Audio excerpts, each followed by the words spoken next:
৬২ বছর দেশসেবার পর অবসর নিল মিগ-21 যুদ্ধবিমান।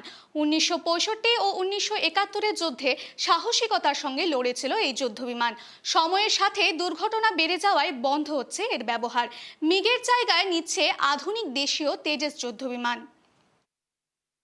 ৬ দশকের বেশি সময় দেশসেবার পর অবশেষে ইতিহাসের পাতায় নাম লিখিয়ে অবসর নিল ভারতীয় বায়ুসেনার এক সময়কার অহংকার মিগ-21।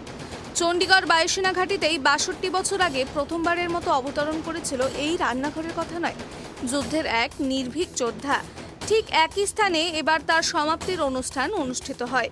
বিদায় অনুষ্ঠানে ছিল প্রথাগত রীতির চেয়ে অনেক বেশি ভাবনা ও আড়ম্বর। পুরনো দিনের স্মৃতিচারণায় মগ্ন ছিলেন প্রতিরক্ষামন্ত্রী।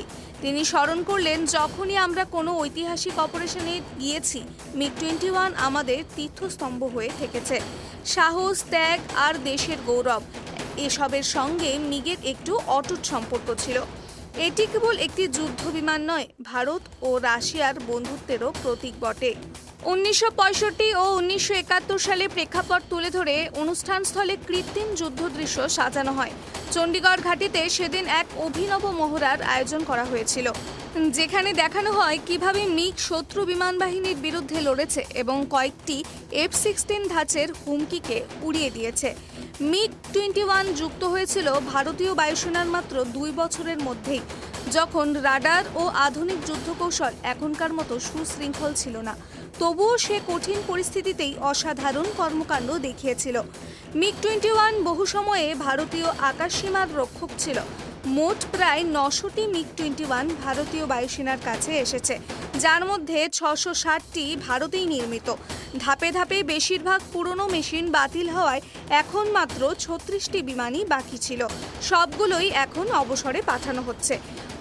মোট ৮৭৪টি মিগ-21 যুদ্ধবিমান ভারতের বায়ুসেনার সাথে যুক্ত হয়েছিল।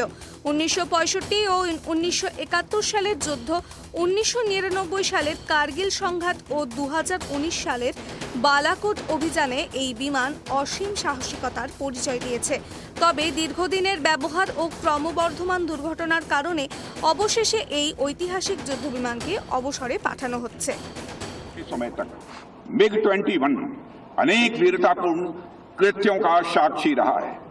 इसका योगदान किसी एक घटना तक या केवल एक युद्ध तक सीमित नहीं रहा है।